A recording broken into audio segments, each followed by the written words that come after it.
Yo, what's good? You tapped into Fleet Flicks. I'm with my boy Shooter Trap. This is Media House. He really out here. Hit him up, man. Welcome to Media House Entertainment.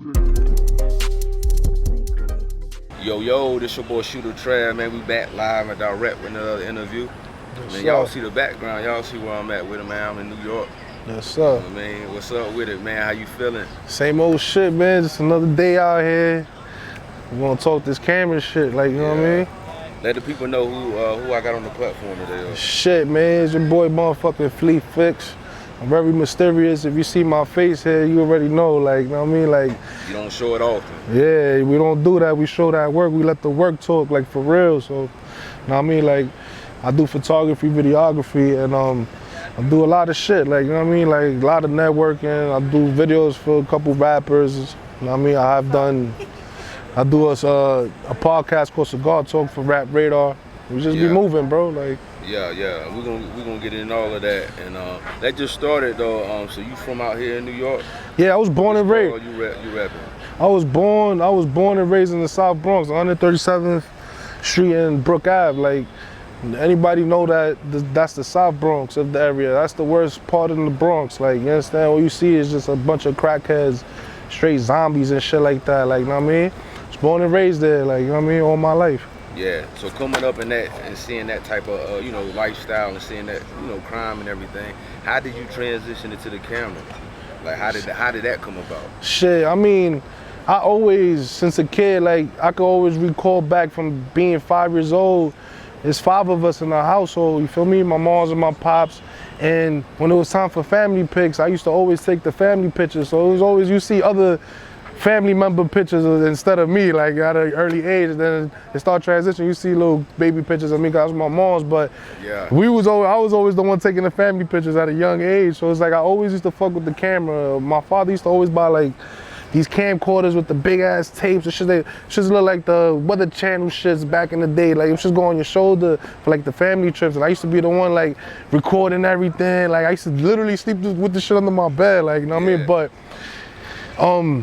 something you been into since? Yeah, I always loved this as a kid. I just never noticed it. I never tapped in with that part. I just used to do it and not know that I love something so much. But it's like, shit, coming up from the Bronx is rough, bro. Like, you gotta work, you gotta go to school, you gotta play ball to make it, like, you understand? So it's like, I finished high school and shit like that. I went to college to fix planes and shit for a year, but I was always a product of my environment. I grew up in a fucking crack infested area, so it was just like, it was always like, I used to see the dope boys. I go outside, you see these dope boys with all type of cars, and we 16, 15 years old, trying to like wearing hand-me-downs, and it got to a point I got tired of that shit. And you know, like, you start becoming a product of your environment, and your dreams start fading away, or you don't really tap into that type of stuff. You understand? Yeah. So, you know, like, I had a rough childhood. I mean, like, not rough. Like, my parents always loved us, always take care of us. What I'm saying, like, I've been through a lot of shit. Like, you understand? Like, I was in prison for 5 years. You understand? When I was 18, turning 19. 18 turning 19. Yeah. So talk about that. Like you said, you from the environment. You're a part of your environment. Even though you doing better things now. Yeah, for sure. Just talk about that though, leading up to like that, you know what I'm saying? So you say you did 5 years, right? I mean, I was always a get money person. I never robbed the old lady. I never robbed anybody for anything. So it's like, I have morals and respect and principles. So it's like, you just always a get money nigga. Like, you understand? I wake up and you see fiends outside early in the morning. So it's like, it starts off at 15, you being the Pac-Man outside all day because you a kid. You wake up at 7 in the morning going to school. So before school, we used to do what we do. Like, you understand? Just for them little Jordans and shit like that.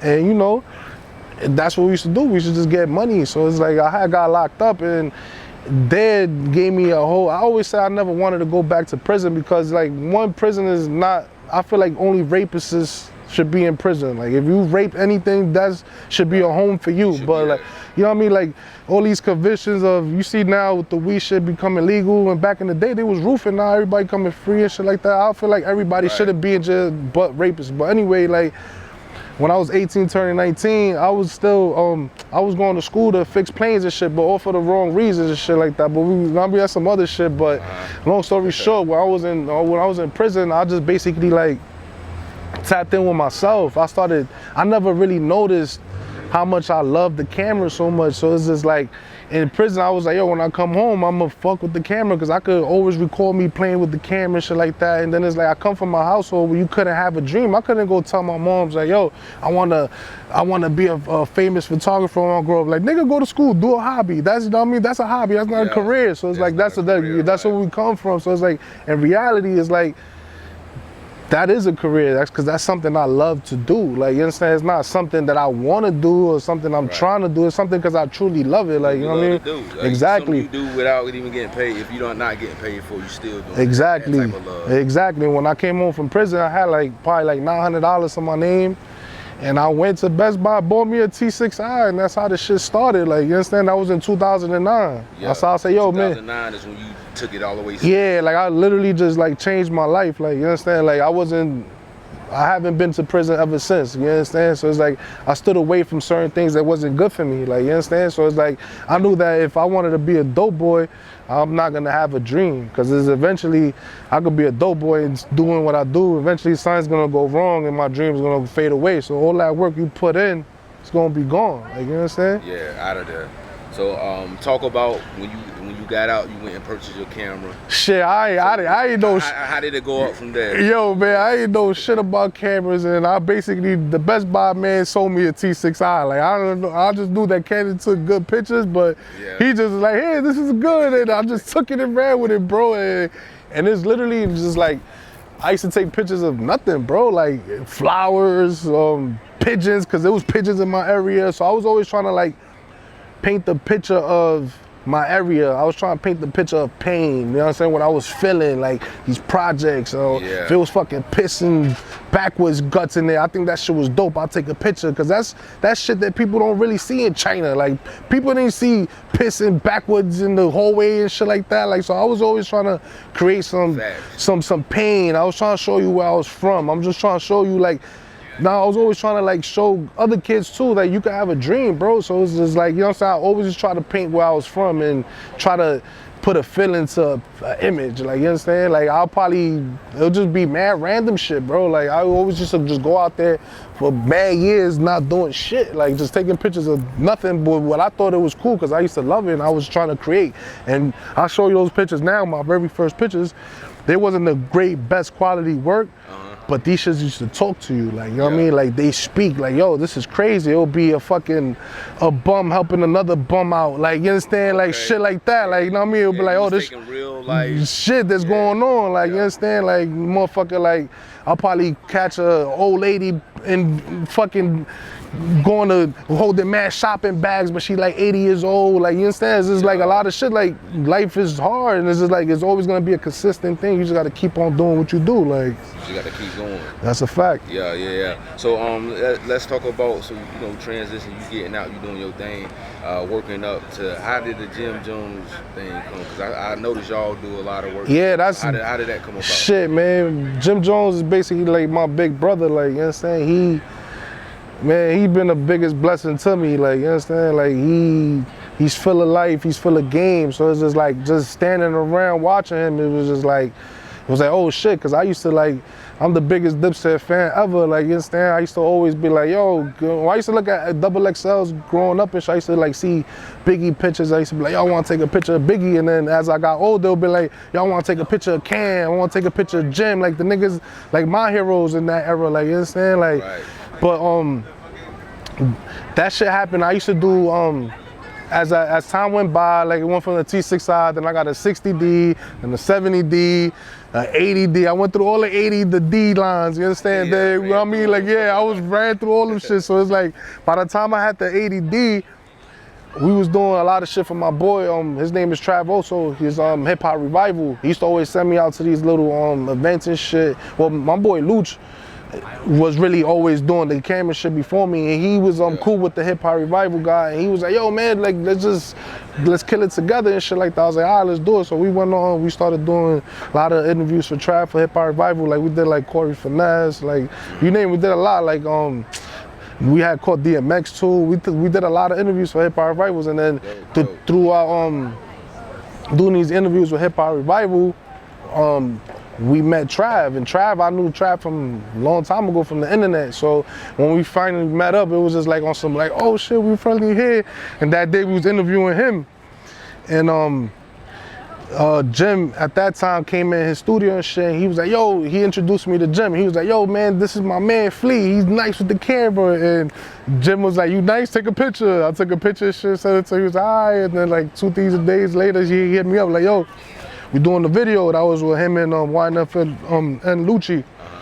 He's, that was like 4 years ago. That's for off his album Wasted Talent. I went nuts that day taking 1,000 pictures. And I was like, yo, I'm gonna go crazy. I'm gonna just focus on one thing. I'm gonna just take mad pictures.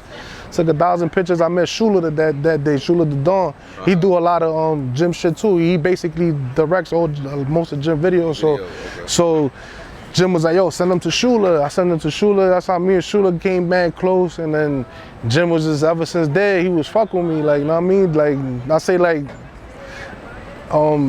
basically like when Shula had got sick, I filled in for him. We went to the Bahamas. I was like my first time with Capo and somewhere crazy. Like we took a private jet to the Bahamas and we in the Bahamas going crazy. And he's like, yo, he's just like, yo, you do video too. And at the time I used to just film, but I wasn't always good with editing. And I'm an honest dude. Like, yo, bro, I'm horrible at editing, but I could film. I know how to get the exposure because I was already like I was already good.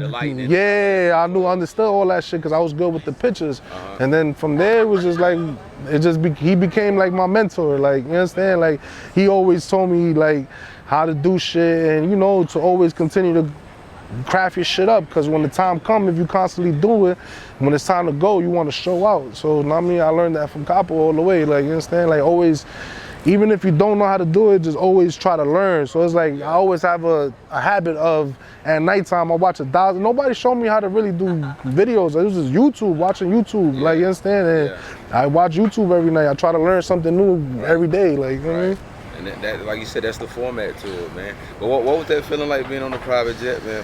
That was your first time? Yo, shit, bro. I ain't never been on a private jet a day in my life. I was just like, was running through my mind. I was like, oh shit, nigga, like this could happen if you constantly do your thing and like and be a good person, because it's also about people invest in you. So it's like, you gotta be a good person too. You can't be no sleazy boy nigga like bad intentions, because it's never gonna happen for you. So it's like you're around these people that actually got money. So it's just like, you know what I mean? Now you coming into a family where it's money. So it's just like, think about it being like you're the rich father's kid. Like, you understand? You gotta play your position correct. You understand? Yeah. Word. And you mentioned earlier about Cigar Talk on Radar. You know, let's get into that too, man. How did that come about? Shit, I mean, running around, I was already like, I'm very mysterious with my work, so it's like people see Flea Flicks and they already know the name, so it's like but they don't know the face. There's been times I'll be in the room and people be talking about Flea Flicks and I'll be right there and I'll just stay shut, like just laugh it off, or I just whatever it is. It's like, it's cool because I like that type of shit. So Najee, I had met Najee. I went to an interview with Jim for Cigar Talk, and Najee was interviewing Jim. But before that, Jim was running late, and when I met Najee, he was like, "Who are you?" I was like, "Yo, Flea Flicks." He's like, "You Flea Flicks?" I was like, we just hit it off automatically. He was like, "Yo, bro, you super dope. Like, you know what I mean, I like your shit. Like, let's collab. Like, let's collaborate." I'm like, "All right, let's do it." And you know, I guess his cameramans at the time, you know, it's always about money and it's not about a relationship, and they just, I guess, stopped fucking with him, or they wasn't reliable. It was just like they play games, you know what I mean? So it's like, I was the next one up. He was like, yo, he came to me, he was like, yo, bro, you want to get it in? And I was like, yeah, let's do it. He was like, yo, there's no budget, but I'm like, fuck a budget, like, let's grind, because I was already seeing him working, so it was just like, yeah, so from there, it was just like, man, he just became a very close brother of mine. It's like, we talk about everything other than this until it's time for us to come to this, like, you understand? Then we prepping and stuff, but Cigar Talk. That's still something you do to this day? Yeah, of course. Hell yeah, we've been doing that shit 4 years straight. Okay. You know what I mean? Like, that's fire. Yeah, we've been doing that shit for. Now we paying off, like little Rolly and shit like that. You know what I mean? Like we alright. So talk about that too a little bit.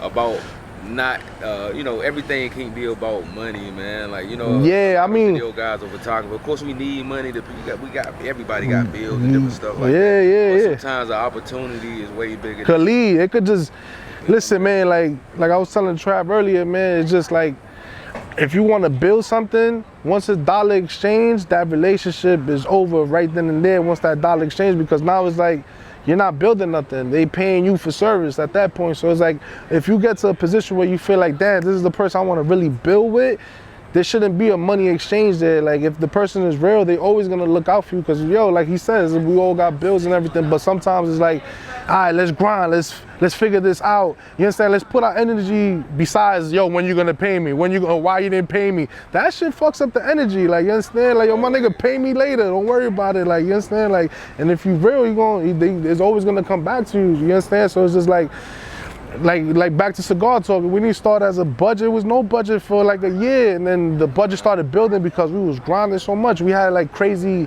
cultural fucking moments, like when Shotty got locked up with the behind the whole 6ix9ine shit. We shot that interview of him being in jail behind the bars. Like, you understand? We did that. Like, interview of Shotty, you see motherfuckers behind them in the orange shoes. We shot that shit. Like, you know what I mean? That stuff that the world was tuning in. Yeah, it's a cultural shit. And at that point, we was already balling. Like, that was our first real big, like, crazy payment. It was just like, damn, this is what it is. We just had to keep on grinding and climbing, and the opportunities will come. Like, we shot 50 Cent, and he loved us. Like, you understand? As soon as we left his office, he wanted to sign us for a 10 deal just to put his bottles, that Branson bottle, on the table of whenever we was filming. But the COVID hit, so. Yeah. So it's like the opportunity presents itself when you build a relationship, and you be like, yo, let's talk about goals. Let's talk about short-term goals. Let's you know what I mean? Constantly trying to make your shit better. Like, you understand? That's what it boils down to. Like, you wanted to, just because you do something good, like, all right, I do this is great. Now it's time for me to do something else great. And then once you do 10 things great, guess what? The next nigga who's trying to pick up a camera need to do 10 things great. You understand? So it's just like, you gotta just be great, man. Like, you just gotta be great at it. Yeah, 100%. Yeah, let's talk about the New York music scene a little bit, man. Do you work with a lot of upcoming artists, and most of yours is like I mean, come on, man, we gotta keep it humble, bro. It's just like, if I hear some dope talent, I'll come on and be like, I'm gonna give you a free video, like, just cause I feel like I believe in you. And they always gonna remember that, yo, Flea was that nigga who always believed in me at that time when nobody did, because it was a time when I picked up the camera, I'm already 23, 24 years old out of prison. Motherfuckers is looking like, yo, what you doing? Like, you understand? Like, people didn't really believe on me until they started seeing shit happening. Now everybody be like, yo, keep doing your thing, keep your thing. But that shit is fake, because it's like, in the beginning, not everybody believed in you. So it's just like, I know that feeling. I know what that is. So even if I'm doing I'm doing somebody big, it doesn't matter, because I'm gonna spin back the block for the young boys around my block. Right. I'm gonna spin black, like, you know what I mean? Like, I did a bunch of videos for my little homies from the area. He's like 15, super dope. His name is that kid, JR. So it's like, I always, like, if these young artists tap in and hit me up, I'm talking to them all day on the DM, and we kick it. Like, you know who's genuine and who's not, like, you understand? And so not everybody have it. You gotta think about it. At 16, 17, you just got hunger and dedication, but the money's not there. So it's like, you know what I mean? I know I come from that, bro, so I understand that process, bro. I never, like, that's why I don't show my face, because it's like, I try to keep that, like, nigga, you don't know who I am, that's fine. Let the work speak. Yeah, like, I'm just trying to keep it humble, bro. Like, even, fuck it, like, maybe my platform could help you out, bro. I have my platform. My platform has almost got niggas signed with Nas before, just cause I shot a super dope video for a person, like, and I'm there trying to do a video for their artists, and I'm showcasing what I've done, and they be like, yo, who's this kid? Yo, can we call him in? And you know what I mean? That's how the game works. So it's like, I've never been a hater. I always try to, you know what I mean, if you got a camera, I see you passionate about it, yo, pull up over here. You gotta be a good person too, because a lot of these people, you know, they creeps, bro. So it's like, if you about it and you just trying to do something positive, bro, I'm more for that, because I've been in the negative side. When these camera dudes, I feel like they ain't never been in prison. I've been in prison, bro, so I seen that side too. So it's like, all aspects of life, I probably witnessed it, like, you know what I'm saying? Right. So, what advice would you give somebody, say they out in a small market, state, city, they not in the New York City, they not in the Atlantas, the LA, but they grinding, you know what I mean? Like, but they looking at it like, man, I don't have the resources that New York have, Atlanta. What would you give to a cat like that? Those, that's all excuses to me. So I feel like if I was in Alaska, bro, I would literally try to make an igloo look like it's on fire, and motherfuckers would be like, oh, what is that? Like, I was just like, you get put in a position where you have to create now. Like, you understand? That's a muscle that we don't really operate on. Like, we only use half our brain or a third of our brain. So now you really gotta tap into that side of your brain where you gotta create and make dope stuff. Like, don't get me wrong, like, the grind and bustle of New York or LA and those stuff is the way people moving. People's getting up, going to work. People, you understand, everybody around you grinding. So like, let's say you keep that, you install that in you, wherever you at, and try to create dope stuff, bro, it's gonna happen. It don't matter. Like, you see these mom and pop stores, you feel me, like in the beginning when I was trying to like always be like, yo, how could I make money off of this? You understand? I used to go to mom and pop stores and be like, yo, you got Instagram? No? Yo, I could build the Instagram for you. I could take dope pictures for you. Yo, just give me $700 a month. I'm gonna come give you video content. And I used to pick up accounts like that, bro. It's just think. Even, you just gotta think, bro. Like, you understand? Like, yo, you gotta use your mind. Like, yo, you see car dealerships. The car dealerships in small town, you see 1,000 of them. Like, yo, what's up, yo? You new inventory, I take pictures of your cars. Or I do a video of your car. You just gotta think, bro. Like, it's just like a money thing. Like, yo, you gotta think, like, how could I make money with this? And you start really tapping in on the things that you feel like you need to do. Like, you need to do, yeah. Figure out what people need and all of that type of stuff. Exactly, like you fill that void. Yeah, exactly. I had picked up like 10 mom and pop stores. They old people who don't know what Instagram, Twitter is, and I built them accounts. Like, you understand? Like, just like everything else, they started getting a little bit of followers. You understand? And then eventually they'll be like, nah, they got an Instagram for their business. Like, you understand? And eventually, when I got too busy, I couldn't really like cater to them. What I did, I gave it to my next little homies. Yo, this one paid 500. This one paid 700 a month. Something is something. You feel me? Like, all you literally doing is gonna take pictures and posting it on the Instagram. Like, you understand? It's just like, you just gotta think, man. That makes sense, man. I like that. You just gotta think. Yeah. And man, for people who want to check you out and get in touch with you though, what's your social medias and all of that? I mean, my shit, everything is Fleet_Flicks. Website Fleet Flicks. And that's just what it is. When you go on there, you're not gonna see me there trying to pretend to be a rapper. You're not gonna see me there pretending to be anybody else but the work. So I let the work talk for himself, because it's like I was telling Trap earlier, people don't know how to differentiate behind the camera, in front of the camera. You understand? So if you doing the camera, you behind the scenes. So just play your position. Like, you understand? It gets me frustrated sometimes. A lot of these dudes be trying to act like they the rappers. Is not really like that. Like, you understand? Like, yo, listen, just do your job, play your position, bro. Grind hard, man. But you can catch me on Fleet Flicks, Fleet_Flicks, man. Just check me out. Oh yeah, man. I'm definitely gonna stay in tune with you though, man. But before we get up out of here, anything you want to get up off of your chest? You know, let the people know. Shout outs, anything. I mean, shout out to, all my brothers, Shula the Dawn, Najee, motherfucking Capo. That's my big bro. Everybody, man. Everybody who love me, I love you right back. And you know, it's just, I just wanna, if you dealing with the camera, I just want you to know it's not easy. It's gonna be days that you're gonna wanna give up. It's gonna be days you don't feel motivated. That's fine. You understand? We human, bro. Like, just always know how to tap back in with yourself and get yourself back into rolling and grinding. You understand? Because it's not an easy roll. Like, you understand? Like, it was years of me before I even got my first opportunity, but you know what? I stuck. I manifested it. I always used to say, I'm gonna do this, I'm gonna do that, and it just started happening. But now when it start happening, don't start acting different, brand new. Right. Just stay you, bro. You stay you, and you're gonna be all right, bro. Like, yeah, that's sound advice right there, man. That's a fact, man.